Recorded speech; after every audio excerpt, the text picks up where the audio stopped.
The auction pit was dark and full of smoke. Aliens from many worlds stood around, laughing and shouting. Cages lined the walls, each holding something once free. There were small creatures, some with fur, some with scales. All of them scared, all of them for sale. In the center, under a dim yellow light, was a large cage. Inside it sat a giant alien woman. She was tall even while sitting, her body wide and powerful. Her skin was gray-blue, rough in texture, with long black hair covering her face. Chains were wrapped around her wrists and ankles, too tight. Her name was Zira, but nobody here cared about her name. A voice shouted, "Next item, Lot 72. One female, adult, unknown species. Too big to breed." Laughter filled the pit. "Maybe we chop her up," one alien vendor said. "Sell her as meat. Exotic meat fetches a high price." More laughter. Zira didn't move. She just sat there, silent, her golden eyes looking at nothing. A few stepped forward to inspect her. They poked at her arms, checked her teeth. "Muscle is tough, but the organs might be soft," said another. One even kicked the cage. Still, Zira didn't react. Not fear, not anger, not hope. She was done feeling. Then, a man walked in. Human, tall, in a brown coat with a weapon on his hip. He had a tired face, a scar over one eye. Name, Kale. He looked around, then at the giant woman in the cage. "What's her price?" Kale asked. The auctioneer laughed. "She's no good for work or fun, just meat." Kale didn't smile. "I'm buying her," he said. Everyone stared. "Buying her? For what?" someone said. Kale stepped closer to the cage. Zira looked up at him for the first time. He didn't flinch, didn't mock her. He just stared back. "She's not meat," Kale said. "She's not property." The auctioneer raised an eyebrow. "You want her? Fine, 10,000 credits, no refunds." Kale paid without a word. Zira was unchained and pushed toward him. She stumbled, weak from hunger. Kale caught her before she fell. Even in his arms, she felt like stone. "I'm Kale," he said softly. Zira said nothing. As they walked out, the crowd jeered. "She'll eat you alive, human. You're dead within a day." Kale didn't answer. Zira looked back once, just once, at the cage where she had sat for weeks, maybe months. Her eyes glowed for a second, then dimmed again. They reached the docks. Kale led her to a small, beat-up cargo ship. He opened the door, let her in first. Zira hesitated. No chains, no guards. Just freedom? Inside, Kale said gently. She stepped in, slowly. The door closed behind them. In the silence of space, the ship took off. Zira sat on the floor, still not speaking. Kale offered her food. Nothing fancy, just protein packs and water. She stared at the food, then took it. She ate slowly, carefully, as if it was a trick. Kale sat across from her, watching. "I don't know what they did to you," he said. "But you're safe now, I promise." Zira looked at him, something behind her eyes shifting. Not trust, not yet. But confusion, maybe curiosity. Why would a human care? What did he want from her? Kale leaned back, sighing. "I don't want anything from you," he said, as if reading her thoughts. "Just rest, we'll talk later."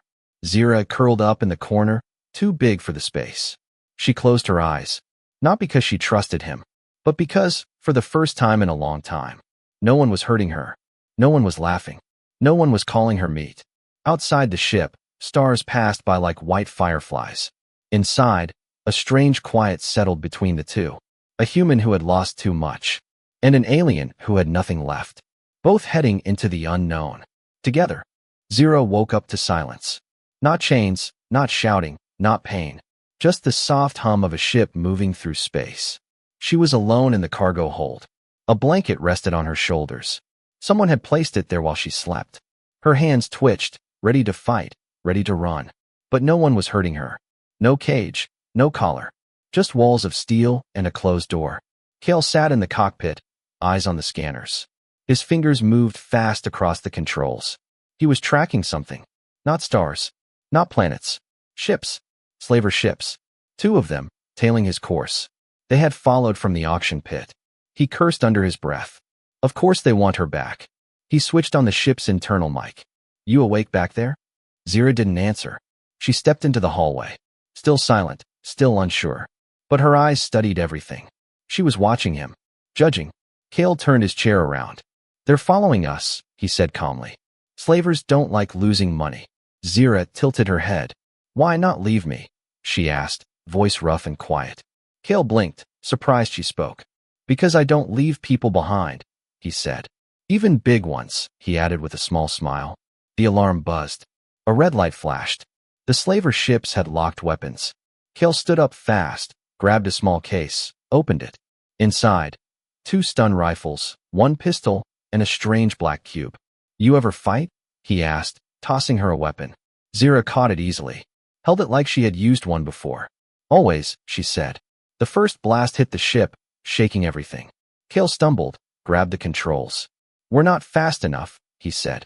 We'll have to land. Where? Zira asked. Kale showed her a map. Old mining moon, abandoned, no rules. Good, Zira replied, loading the rifle.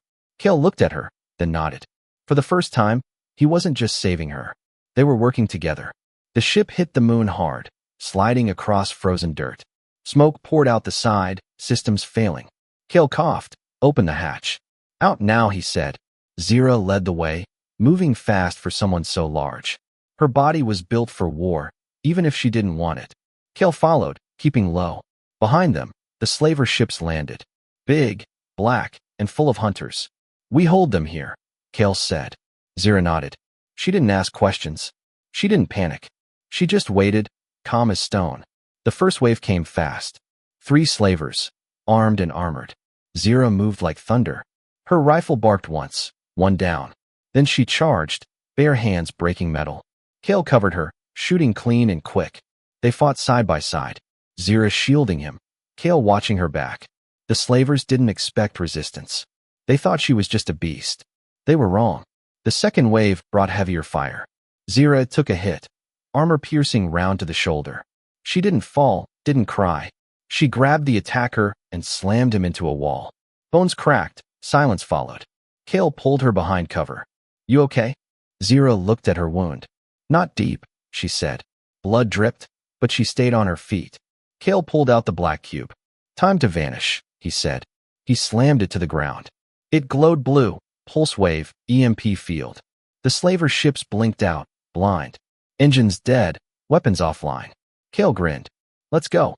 They stole one of the slavers' ground bikes. Zira barely fit on it. Kale drove. She held on, her arm bleeding. Behind them, the slavers screamed in the dark. Too slow, too late. They reached a ridge, looked back. Smoke rising from the crash site. Zira spoke, voice low. You should have left me. Kale shook his head. Not my style. She looked at him for a long moment, then said the first honest word since they met. Thank you. Zira didn't scream when Kale dug the bullet out of her shoulder. She didn't flinch. She didn't even blink. She just stared at the floor, jaw locked, eyes distant, like pain was something she had buried long ago. Kale pressed a patch on the wound, blood soaking through his gloves.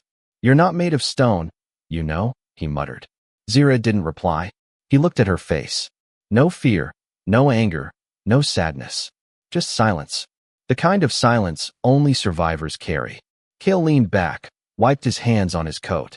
You ever talk? He asked, half joking. Zira turned her head slowly. I talk when words matter, she said. Kale raised an eyebrow. Guess that means I talk too much. A pause. Then, barely visible, Zira smirked. Not a smile, just the ghost of one. But it was enough to shake something loose between them. The next day, Kale was fixing the ship's engine. Zira sat nearby, watching, arms crossed, shoulders still wrapped in bandages. She didn't offer help, but Kale didn't mind. You know how to fly? He asked. Zira shook her head.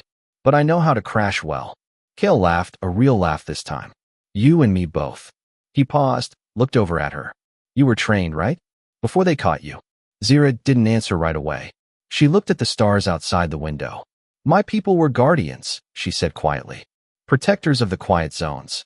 We were big because we had to be, but they feared our size, not our purpose. Kale listened. No jokes now. What happened to them? Zira closed her eyes. Burned, she whispered. Taken and burned. Later that night, they landed on a small backwater colony to rest and refuel. No cities, no laws, just scattered houses and poor miners. Zira stayed on the ship, hidden.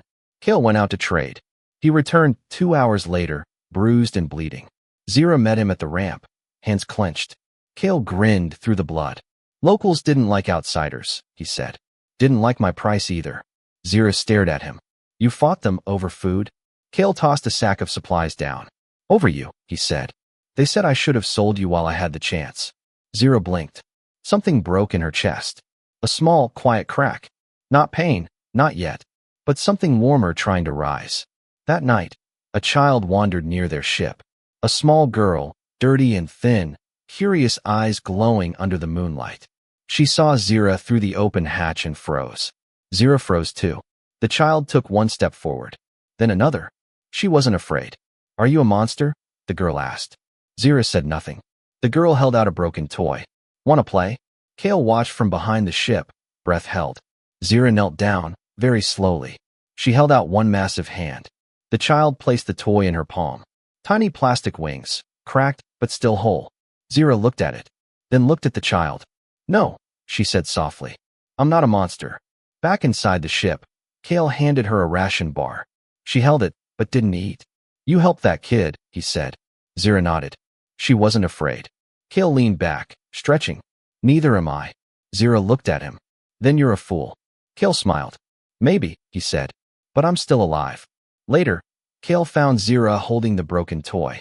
She had fixed the wing, using a scrap of metal from the ship. Why'd you do that? He asked. Zira stared at the toy.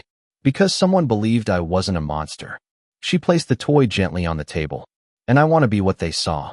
Kale didn't say anything. He just nodded, then stood beside her. Not as owner, not as savior. Just as someone who understood what it meant to be broken and trying anyway. Zira was smiling. It was rare, and it was real. She sat in the cargo bay, fixing a broken tool Kale had given up on. Her hands moved carefully, almost gentle. Kale watched from the doorway, arms crossed. You're getting good at that, he said. Zira didn't look up. I've had practice rebuilding things. Outside the ship, a quiet desert moon stretched wide and empty. One settlement in sight. Small, dusty, peaceful. Kale had landed here to refuel and get parts. He said the contact here was an old friend. Someone he trusted. Zira had nodded, but her eyes stayed cautious. She had learned this. Trust is not a gift. It's a test. The man's name was Rook. Human, rough beard, oily hands, smile too quick. He walked with Kale toward the ship. Didn't think I'd see you again, Rook said. Kale shrugged. Didn't think I'd come back. Rook noticed Zira from a distance. His smile faded. What the hell is that? Kale didn't flinch. She's with me. Rook stared hard. That thing's dangerous. Kale didn't blink. She's not a thing. Inside the ship, Zira stood still, eyes locked on Rook. She didn't growl, didn't move. But something cold passed between them. Rook laughed awkwardly.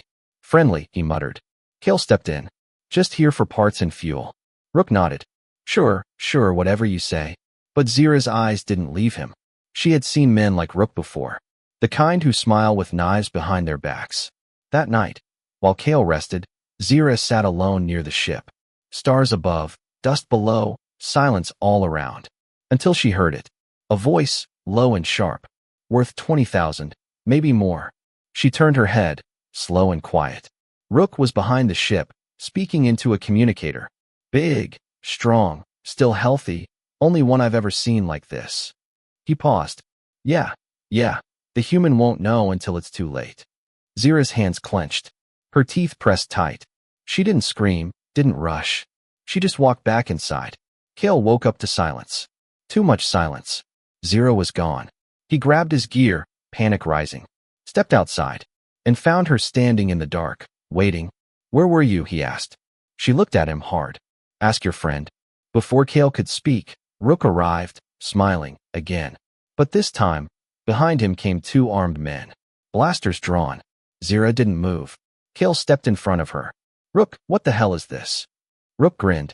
You think I'd let you walk around with that thing and not get paid? He pointed at Zira. She's worth more than your ship, more than your life. Kale's face went cold. You're selling her? Damn right I am, Rook said.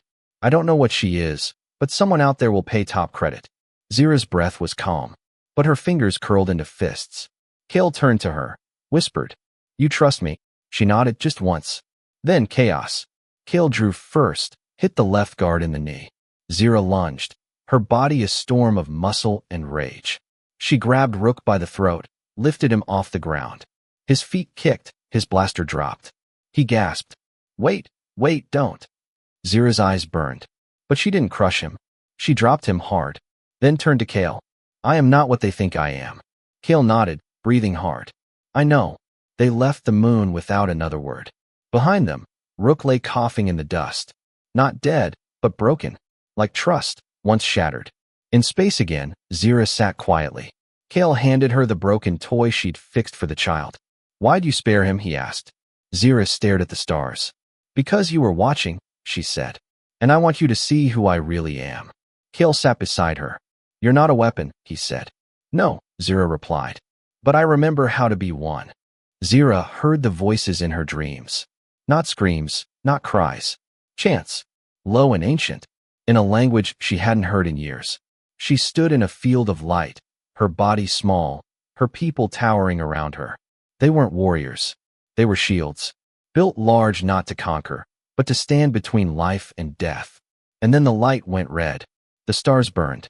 Ships rained fire. And her people began to fall, one by one. She woke up gasping. Kale was already awake, at the controls. The ship had received a signal, a strange beacon on a dead world. Zira walked in, still shaken. "What is it?" Kale turned to her. "Serious? I think it's yours." They landed on a black, broken planet. No cities, no air, just a crater with a single monolith rising from the center. Old, older than human history, covered in symbols. Zira stepped forward, her hand trembling. The stone lit up as she touched it. Not power, memory. Images, sounds, a voice, her voice, but younger, clearer. Zira, 17, Guardian class, activated. Kale stared. "Wait, you're a program?" Zira shook her head. "No," she whispered. "I'm a choice." The monolith opened, revealing a chamber underground. Inside, carvings of giant figures like her, guarding cities, shielding children, lifting ships. They weren't monsters, they were protectors. Kale moved through the room slowly. "Why would anyone destroy this?" Zira spoke softly. "Because we were not made to serve empires. We were made to defend the weak." Kale found a cracked terminal. He powered it with his portable cell. A hologram flickered on, an elder, gray-skinned like Zira. He spoke. "If you're seeing this, it means we failed. They came for our size, our strength, our refusal to obey." Zira watched, eyes locked. The elder continued. "They said we were too big to breed. But they were wrong. We didn't need more of us. We needed one strong enough to survive. One to carry the memory." Zira fell to her knees, tears slipping down her face for the first time. Kale knelt beside her. "You were never a mistake," he said. "You were the plan." She stood slowly. Taller now, not in height, but in purpose. "I was meant to protect, not hide," she said. Kale nodded. "Then let's give the galaxy something to fear, for the right reasons." Before they left, Zira carved one sentence into the monolith wall. In her language, Kale asked what it meant. She said, "It means, still standing." As they returned to the ship, Zira looked at the stars. Not with fear, not with sadness, but with fire. She wasn't just a survivor. She was the last guardian, and her time hiding was over. The first chain Zira broke wasn't metal. It was a voice, a whisper, a signal sent across the stars. Just 3 words, spoken in her deep, quiet tone. "You are free." They didn't mean much to most. But to the ones in cages, the ones locked in cells, it was lightning. It was thunder. It was the sound of walls starting to fall. Across the rim worlds, slaves lifted their heads. In mining camps, factories, and prisons, the message repeated, "You are free." Some thought it was a lie, a glitch, a trap. But then the videos came. Footage of Zira, towering, scarred, fearless, walking through a prison gate, tearing down security towers, lifting crushed doors with her bare hands. And not killing, freeing. Kale watched her from the ship, broadcasting everything. He patched the signal into old networks, pirate lines, abandoned beacons. "Let them see who she really is," he said. "Not a beast, not meat, a guardian." They hit 5 camps in 2 weeks, never killing unless they had to. Zira's presence alone was enough to make guards drop their weapons. They had heard the stories. They saw the truth in her eyes. Unstoppable, yes, but not cruel. One day, A small alien boy ran up to her. His skin was blue, his eyes wide with awe. He held out a broken collar. I kept it, so I remember. Zira knelt down, touched the collar gently. No, she said. You kept it so you know it will never go back on. Kale filmed that moment. Posted it everywhere. Millions watched it. Some cried. Some got angry. Some got ready. But not everyone was inspired. Some were threatened. Especially the ones still in control. High above in a cold metal station, the slavers' syndicate watched her rise. One by one, their camps fell. Their ships burned. Their profits vanished. They called a meeting. 12 leaders, silent and masked. She is not just strong, one said. She is dangerous. Another growled. She is unmaking us. They built a weapon. Something not to kill her, but to shame her. To turn her into what they said she was. A living weapon, not a mind, not a soul. They leaked her old file. Zira, 17, bioengineered, hybrid grown. Not born, they said. Built. Too big to breed. Too broken to lead. Kale threw a chair across the ship when he saw it. She's not a thing, he shouted. She's more human than they'll ever be. Zira just stared at the screen, then turned it off. If they want me to be a monster, she said, they'll see what a real one looks like when it protects. They attacked the slaver fortress next. A floating black cube in orbit over a slave moon. Zira didn't sneak in. She walked through the front gate, carrying the collar that boy had given her. Inside, guards ran. Doors slammed. Weapons fired. Zira didn't stop. Not once. Not until she reached the heart of the fortress. And there she did something no one expected. She broadcasted live. Not just her victory, but the faces of the slaves behind her. Their names. Their stories. She didn't speak of blood. She spoke of choice. We are not weak because we were broken, she said. We are strong because we got back up. And then she crushed the control tower. With one hand. Watched it fall behind her. Like it was never even built to last. Kale met her on the landing pad. You just declared war, he said. Zira looked at the stars. No, she replied. I declared that we're done running. The war ended in silence. No fireworks, no cheers. Just one woman, standing alone in a broken hall. Zira's boots echoed as she walked across the stone floor. Blood stained her arm, but she didn't feel it. The slaver high council sat before her. Unarmed, defeated, trapped inside their fortress. She didn't roar, didn't threaten. She just looked at them. Each one trembling. Each one who had called her meat. Thing. Too big to breed. Kale stood in the shadows, wounded but alive. He had followed her through fire and blood. Now he said nothing, because this wasn't his moment. This choice belonged to her. One of the council members spoke, voice shaking. You're just like us now? You came to kill. So do it. End us. Zira didn't blink. She reached into her pack, pulled out the old slave collar, the same one from the boy. She dropped it at their feet. It landed with a hollow, metallic clink. I came to show you what mercy looks like, she said. Not weakness, mercy. They laughed, bitter and broken. You think they'll follow you if you spare us? You think mercy will scare the next ones? Zira knelt down. I level with them. No, she said. But I'm not building a world on your ashes. I'm building one where no one has to be like me. She turned and walked away. Just like that. The guards who came with her didn't understand. Some looked confused. Others angry. But none dared stop her. Because power isn't about who you can destroy. It's about what you choose to protect. Outside, a crowd had gathered. Freed slaves, rebels, workers, watchers. Some expected fire, others expected blood. What they got was something stronger. Zira walked through them. Still silent. Still scarred. But unchained. And unchaining everyone by example. Later, on the ship, Kale sat beside her. He looked at the stars. Then looked at her. You did it, he said. Zira shook her head. No, she whispered. We started it. A transmission played on every open frequency. Zira's voice, steady and slow. This is not the end, she said. This is the start of something better. We are not defined by what they made us. We are what we choose to be. And I choose to be more. She looked at Kale. What will you choose? He smiled. I choose to follow the biggest woman in the galaxy. Zira chuckled, a rare, quiet laugh. Then said, good, because we have a lot of rebuilding to do. The ship vanished into the stars, carrying two broken people who refused to stay broken. Not gods, not weapons, not heroes, just survivors, choosing something better. Every day, one choice at a time. And somewhere, far away, a child took off their collar, threw it into the dirt, and whispered the words they'd heard over the signal. Still standing,